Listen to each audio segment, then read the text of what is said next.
알아두면 유용한 일상 속 생활 법률에 대한 궁금증을 풀어보는 시간입니다.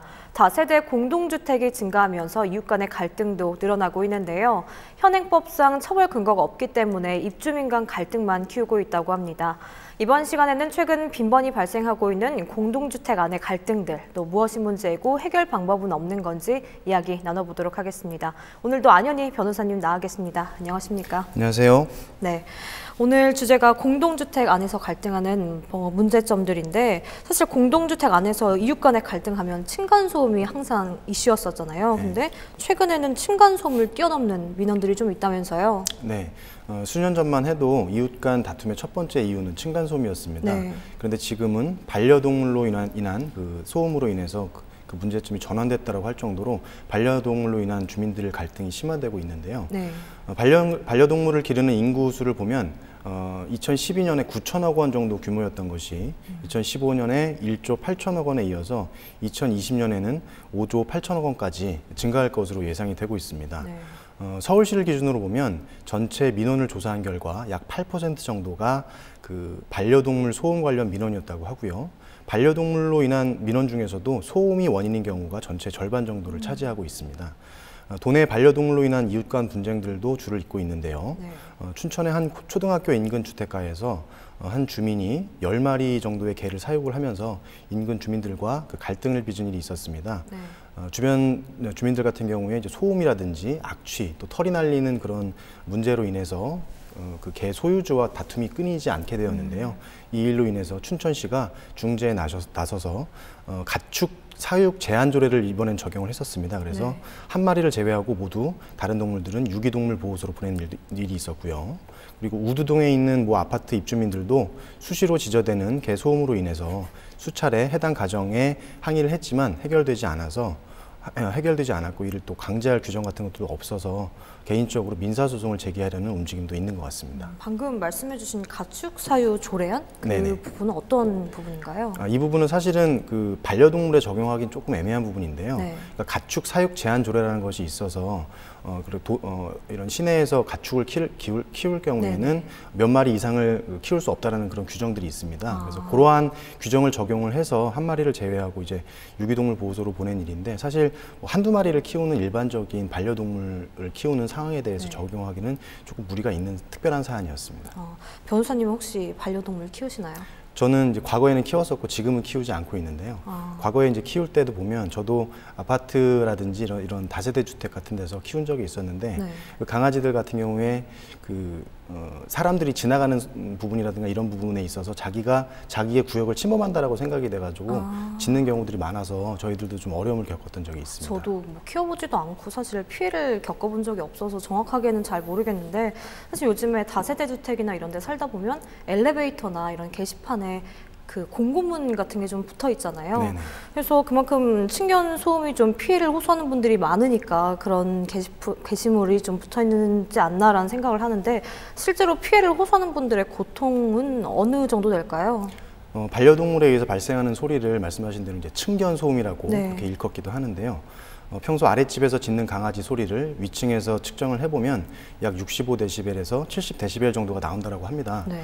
이 정도의 수치면은 그 집회 같은 걸 하지 않습니까? 네. 집회를 할 때 70데시벨이 넘으면 단속 기준에 해당하기 때문에 처벌이 될 수가 있습니다. 굉장히 큰 소리인 거네요. 그 정도로 이제 강력한 소음이죠. 네. 문 밖에서 그 강아지 소리를 측정을 해보면 네. 약 80데시벨 정도 그 소리가 나오는 경우들도 있고요. 네. 또 심한 경우에는 공장 가동 소리보다 큰 100데시벨 이상의 소음이 나는 경우도 있고요. 네. 또 그 대형 견 중에서 골든 리트리버라고 하는 그런 네. 견종의 경우에는 130데시벨 이상이 그 정도 소음이 나오는 경우들도 있습니다. 그래서 전문가들의 그런 의견에 따르면 의도치 않게 이렇게 지속적으로 계속된 그런 소음에 노출이 되게 되면 네. 휴식과 수면을 방해받기 때문에 피로가 늘고 불쾌감이 증가하고, 소음으로 인한 극심한 스트레스는 일상생활이라든지 직장 생활에도 지장을 주고 성격 자체도 공격적으로 변할 수 있는 그런 문제점이 있다고 합니다. 방금 말씀해 주신 것처럼 공장 가동 소리가 100데시벨인데 네. 골든 리트리버 그 네. 개가 130데시벨이 넘는다고 하는 거면 네네. 우리 집 옆에 골든 리트리버가 산다 이러면 거의 뭐 집안에서 공장이 돌아가는 거랑 다를 게 그렇죠. 없다라고 생각할 정도로 맞습니다. 엄청난 소음일 것 소음입니다. 같은데, 사실 이런 스트레스를 생각하면 정말 쉽게 간과할 수 없는 부분일 것 같아요. 층간소음의 심각성 좀 구체적으로 어느 정도가 될까요? 층간소음 갈등은 아파트나 빌라에 사는 위아래층 주민들 간 다툼이 좀 대부분인 경우가 많습니다. 네. 그러니까 층간소음의 경우에 네. 그 위아래층 주민들 다툼이 대부분 경우가 있는데, 반려동물로 인한 갈등은 그 위아래층뿐만 아니고 뭐 옆집이라든지 그 아파트 주민 전체가 고통을 받는 경우들도 있고, 그쵸. 뭐 심지어는 마을 단위로 그 강아지 소리 때문에 그 싸움이 일어나기도 합니다. 그래서 반려동물 소음이 사회적인 문제로 번지는 경우들도 있는데요.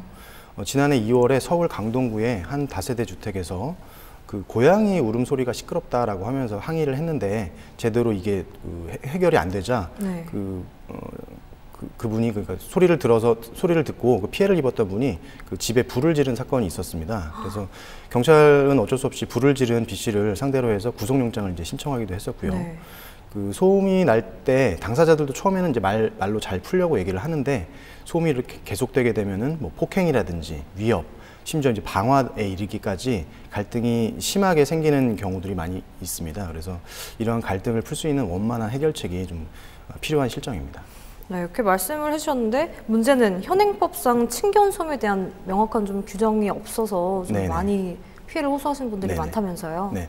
일반적으로 층간소음의 경우에는 현재 소음진동관리법이라고 하는 그 네. 규제입법이 있습니다. 그래서 소음진동관리법 2조 1항에 따르면 그 층간소음의 그 정의를 내리고 있는데요. 네. 기계, 기구, 시설 등 물체 사용으로 인해서 발생하는 강력한 소리나 아파트 같이 특정 장소에서 사람의 활동으로 인해서 발생하는 소리, 이렇게 규정을 하고 있습니다. 그래서 반려동물이 내는 소리는, 그런 울음소리라든가 이런 것들은 층간소음 규제 대상에 현재로서는 포함이 되지 않고 있습니다. 그리고 층간소음의 범위와 기준은 국토교통부와 환경부의 공동 부령으로 정해져 있는데요. 네. 공동주택 층간소음의 범위와 관한 기준에 대해서도 살펴보면 반려동물 소음이 명시가 되어 있지 않습니다. 네. 그래서 뭐 경우에 따라서는 공동주택에 사는 주민들 사이에서 관리규약을 정해서 규제를 하자라는 움직임도 있고, 실제로 잘 모르시겠지만 아파트에 사시는 경우에는 대부분 아파트 관리규약에 네. 그 반려동물을 키울 수 없다라고 명시되어 있는 경우가 대부분입니다. 네. 그런데 이제 반려동물을 키울 수 없다라고는 명시하지만 반대로 반려동물 키울 수 없다는 규정에 위반해서 키운다 해서 네. 거기에 대해서 무슨 벌금을 내린다든지 뭐 제재를 할 수 있는 사실상의 제재 수단은 없기 때문에 실효성은 별로 없고요. 그리고 동물보호법에서도 소음에 대한 처벌 규정은 또 없는 상태고요. 또 경범죄 처벌법에도 마땅히 이런 반려동물의 소음에 대한 처벌 규정은 없는 것으로 되어 있습니다. 그래서 그 소음 피해를 입고 있는 주민들의 그런 불만은 가중이 되고 있고요. 그래서 현행법상 반려동물 소음에 대한 그 기준이라든지 제재 규정이 좀 없어서 이웃 간의 갈등만 심화되고 있는 현실입니다. 제가 알기로는 2017년 기준에 반려동물 수가 100만 마리가 넘어섰다고 네네. 좀 알고 있어요. 그래서 제 주변에서도 보면 거의 2명에 1명꼴로 반려동물을 좀 키우고 있거든요. 네. 그래서 정말 많은 분들이 키우고 있는데 이렇게 많은 분들이 키우는 거에 비해서 법 규정이 너무 현저하게 떨어지지 않나라는 생각이 좀 드는 것 같은데, 네. 알기로는 국회나 청와대 등에서 여러 게시판에서 소음 층간에 대한 관련법을 좀 요청하는 청원의 글이 좀 많이 올라오고 있다면서요? 네, 그렇습니다. 이 부분은 뭐 견주뿐만 아니고 주민 모두가 피해를 보지 않기 위해서 반려동물 관련 소음 규제를 마련하고 반려동물에 대한 교육을 강화해야 된다, 이런 네. 주장이 주장이 지속적으로 제기가 되고 있는데요. 네. 뭐 업계 관계자들도 우리나라도 이제 규제 도입을 고민하고 검토할 때다라고 말을 하고 있습니다. 외국의 사례를 좀 검토해 보면요, 프랑스 북부 소도시인 페키에르라는 곳에서 개가 반복해서 심하게 짖는 경우 견주에게 벌금으로 약 68유로, 우리나라 돈으로 따지면 한 8만 원, 9만 원 되는 돈인데요. 네. 이 정도 되는 벌금을 부과하는 제도를 2019년 2월 11일부터 시행하기로 했다고 합니다. 네. 그리고 견주는 개를 혼자 폐쇄된 공간에 두면 안 되고, 심하게 짖는 개의 경우에는 실내에만 머물게 해야 한다, 이런 규정도 생긴 것으로 되어 있고요. 네. 또 영국 같은 경우에는 견주가 그 통제를 제대로 못하는 경우에는 그로 인해서 이제 개로 인해서 사람이 손해를 볼 경우에 처벌하는 규정도 마련돼 있고요. 네. 미국 일부 주는 반복적으로 개 소음이 나는데 이것을 해결하지 못할 경우에는 벌금을 부과하거나 그 개에 대한 소유권을 박탈하는 그러한 법률도 제정이 되어 있는 상태입니다. 네, 방금 말씀해 주신 것처럼 반려동물 수가 계속해서 이제 증가를 하고 있는 실정이잖아요. 네. 그래서 층간소음으로 인한 당연히 피해나 이런 문제들이 계속해서 더 늘어나지 않을까라는 생각을 좀 해보는데, 사실 명확한 해결책이 없으니까 저희 당하는 사람들 입장에선 난감할 수밖에 없잖아요. 네. 근데 층간소음의 피해 좀 어떻게 어디로 신고를 해야 될지 모르시는 분들도 많을 것 같고, 또 만약에 층간소음의 신고 자체가 가능한지 모르는 분들도 많으실 것 같은데, 좀 그분들의 문제가 발생한다면 어떻게 해결하려면 어떤 절차를 좀 밟아야 하나요?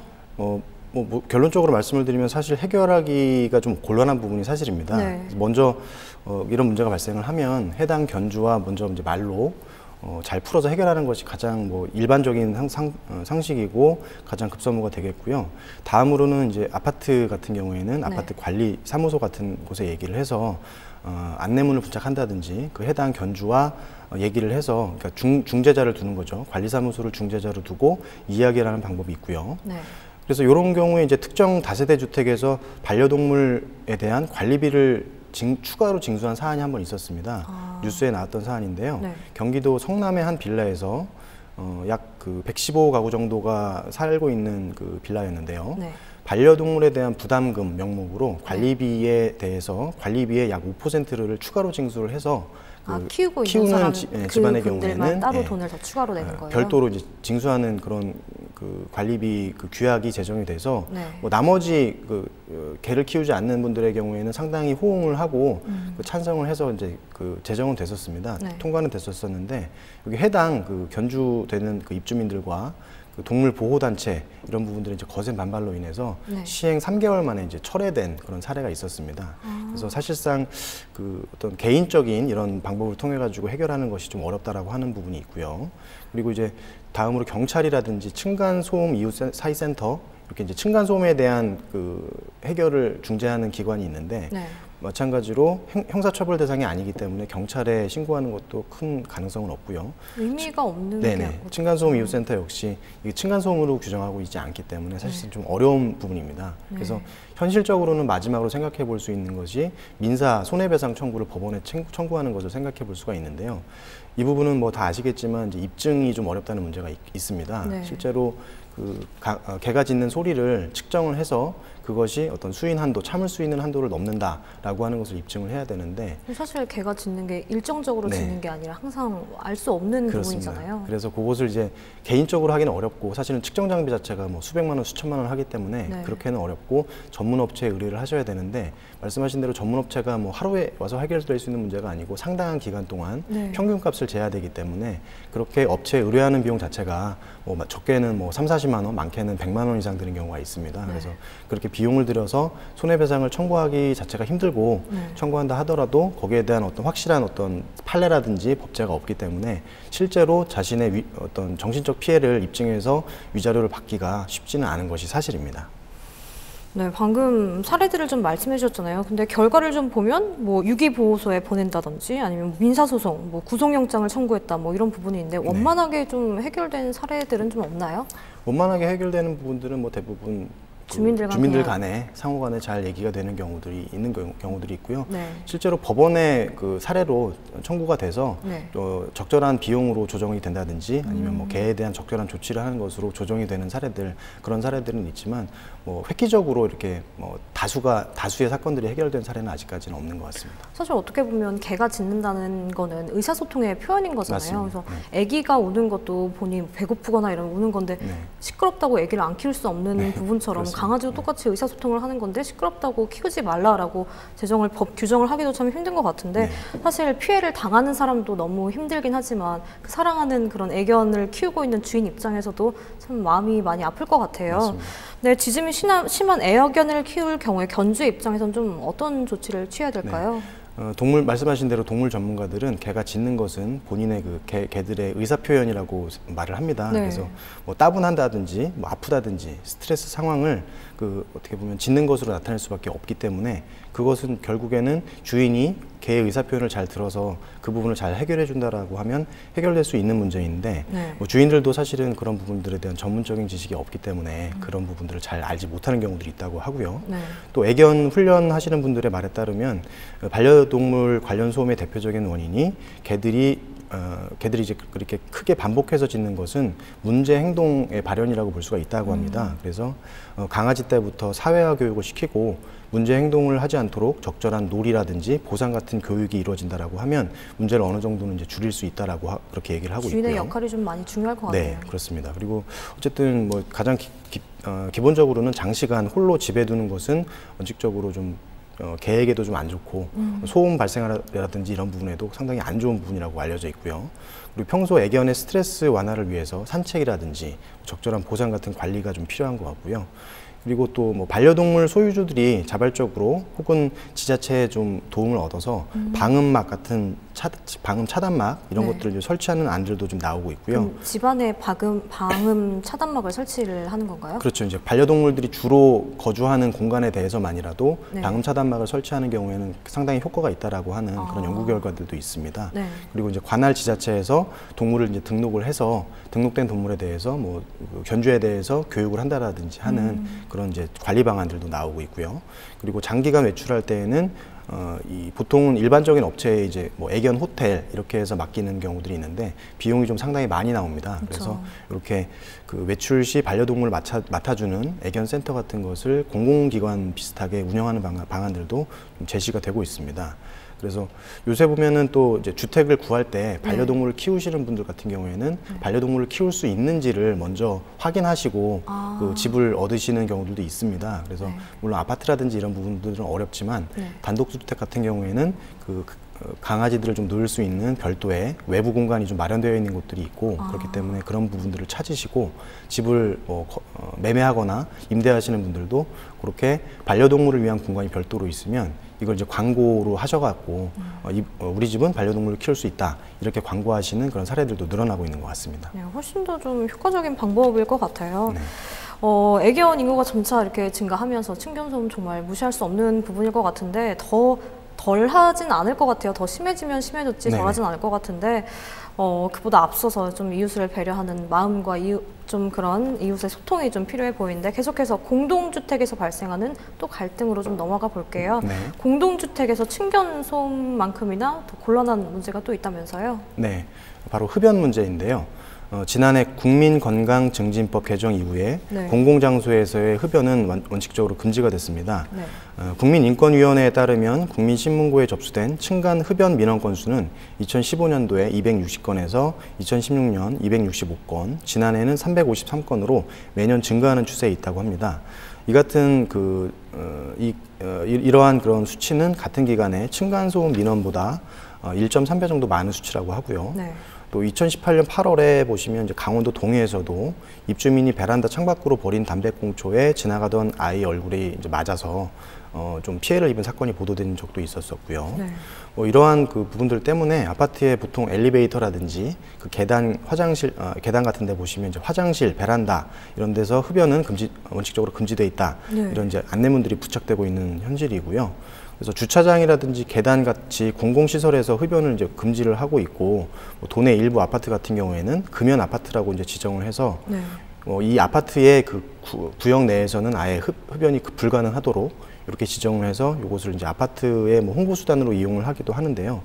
여기에 대해서는 또 이제 흡연자들의 권리가 침해된다라고 하는 그런 문제들도 지금 있는 것 같습니다. 사실 개인적인 입장에서는 층간소음보다는 제가 흡연을 하지 않기 때문에 흡연이 더 심각하지 않나라는 좀 생각을 해보는데 지난해 개정된 공동주택법 관리법에는 좀 어떤 내용들이 들어있나요? 네, 뭐 주요 내용을 보면은 공동주택 세대 내에서 간접 흡연 피해가 발생하면 관리자가 중재 가능하도록 되어 있고요. 네. 공동주택 입주자가 간접 흡연 피해를 신고를 하면 그 관리사무소의 경비원이나 관리사무소 직원 등이 흡연 의심 가구에 들어가서 사실관계를 조사할 수 있는 그러한 권한을 주는 규정이 신설이 됐습니다. 이 부분이 좀 가장 중요한 규정이라고 볼 수가 있습니다. 네, 사실관계가 조사되면 그 후에는 끝인 거예요. 뭐 제재나 거기에 조치는 대한, 어떤 게 없나요? 제재도 과태료라든지 하는 제재들도 실제로 있습니다. 네. 그러면 층간 흡연으로 인해서 피해가 속출을 하는데 금연 아파트 방금 말씀해 주셨잖아요. 네네. 금연 아파트는 좀 정확히 어떤 건가요? 네, 이것은 이제 국민건강증진법상 아파트 등의 공동주택 입주민들 절반 이상의 동의를 얻어서 관할 보건소에 신청을 하면은 금연 아파트로 지정을 할 수가 있습니다. 그래서 금연 아파트로 지정이 되면 금연 구역을 알리는 표지판이 구역 내에 설치가 되고요. 네. 일반 금연구역과 마찬가지로 계단, 복도, 엘리베이터, 지하주차장 여기서 흡연 행위가 완전히 금지가 됩니다. 그리고 네. 아까 말씀하신 대로 이제 흡연 적발 시에는 과태료를 부과할 수 있도록 권한을 주고 있습니다. 네. 그래서 도내 뭐 춘천, 영월, 원주, 횡성 등의 금연 아파트를 실제로 지정을 해서 운영을 하고 있고요. 네. 최근에 이제 원주의 일산동이라든지 단계동 이런 아파트들에 대해서도 일부 아파트들에 대해서도 금연 아파트로 지정돼서 이제 시행이 되고 있습니다. 그러면 그 금연 아파트로 좀 구역 규정이 되면 계단, 복도, 엘리베이터 이렇게 말씀해 주셨는데 그럼 그분들은 어디에서 담배를 태워야 되는 건가요? 네, 사실 이제 그런 부분이 문제가 있는데요. 뭐 사실은 그 거의 구역 내에서는 못 태우시기 때문에 네. 그 아파트를 벗어나서 태우셔야 됩니다. 한참 근데 아파트를 벗어나시게 되면 이제 도로가 또 나오지 않습니까? 네. 근데 도로의 경우에도 사실상 현재로서는 규정이 되어 규정상 이제 도로에서도 일반적인 뭐 인도라든지 이런 데서 못 태우시도록 돼 있거든요. 네. 그래서 사실상 뭐 주변에 그 흡연 장소를 찾지 않으시는 한, 그러니까 적법한 흡연 장소를 찾지 않으시는 한 어디서 태우시든지 대부분 다 불법이 됩니다. 그런 문제가 좀 있습니다. 흡연을 좀 금지하게 되어 네. 있는 거네요. 네네. 그러면 공동주택관리법 개정에 따른 층간흡연 방지법과 금연 아파트에 대한 근데 실효성의 논란이 좀 있다면서요? 예, 이게 시행된 지가 1년이 됐는데요. 사실상 실효성에는 좀 논란이 있습니다. 왜냐하면은 아까 말씀드린 대로 그 관리소 직원이라든지 경비원들이 그 흡연을 하고 있다라고 하는 의심 세대에 들어가서 사실관계를 조사할 수 있는 권한을 주고 과태료를 부과할 수 있는 권한을 주고 있지만 네. 실제로 이제 경비원들이 그 흡연하는지 의심된다라고 하면서 집안에서 조사하겠다라고 하면 그거를 기분 좋게 받아들일 수 있는 입주민들도 없고 네. 그리고 이제 경비원들이나 관리사무소 직원들 같은 경우에는 그 입주민 단체에서 고용을 하시는 분들이기 때문에 사실 의뢰 입장에 계십니다. 그래서 그렇게 사실상 조사권이 부여됐지만 그것을 시행하기는 쉽지가 않고 네. 그리고 뭐 발견이 됐다라고 해서 곧바로 과태료를 부과한다는 것도 사실은 불가능합니다. 그래서 법적으로는 이제 규정이 되어 있지만 실효성은 좀 의문이 드는 것이 사실입니다. 사실 층간 흡연도 마찬가지로 피해 이웃 간에 좀 갈등이 첨예하게 대립할 수밖에 네. 없는데 사실 흡연을 하시는 분들 입장에서는 내가 돈 주고 담배를 구입을 해서 내가 내 집에서 피겠다는데 그걸 뭐라고 하는 거에 대해서는 당연히 불쾌하게 생각할 수밖에 없을 것 같고 네네. 당하는 사람들 입장에서는 사실 요즘에 공기도 안 좋은데 흡연까지 해서 내가 그런 피해를 받아야겠냐라고 하면 사실 두 개의 입장을 어떻게 따질 수가 없는 부분이잖아요. 근데 이 문제는 좀 어떻게 원만하게 해결을 하려면 접근을 해야 될까요? 그러니까 층간소음 문제랑 마찬가지로 담배 연기 같은 경우에도 사실은 어디에서 올라오는지 그게 불명확한 경우들이 있습니다. 그래서 네. 층간소음도 마찬가지지만 이런 층간 흡연 같은 문제도 바로 밑에 층에서 올라오는 것인지 아니면 그 아래층에서 올라오는 것인지 아니면 옆집에서 퍼지는 것인지 왜냐하면 아파트 같은 경우에 환기구를 다 공용 그렇죠. 환기구를 사용을 하기 때문에 어디에서 오는 것이 옷인지가 좀 불명확해가지고 그 부분이 증명하기 좀 어려운 부분도 있고요. 네. 다음으로 말씀하신 대로 흡연하시는 분들 같은 경우에는 합법적으로 그 판매하고 있는 담배를 비싼 세금을 내가면서 사서 피우는데 뭐 아파트 안에서도 못 피고 내 집 안에서도 못 피고 베란다에서도 못 피고 밖에 나가서도 도로도 못 피고 그 관내에서도 못 피고 하니까 도대체 어디서 피라는 것이냐 이런 네. 불만이 실제로 나올 수밖에 없습니다. 그래서 이런 그 아파트 내 흡연의 문제의 경우에도 일반적인 그 혐의권과 흡연권의 입장과 마찬가지로 그 혐의권을 인정해 주되 흡연권자들의 그런 권리를 보장하기 위한 조치들을 해주셔야 된다고 생각을 합니다. 그래서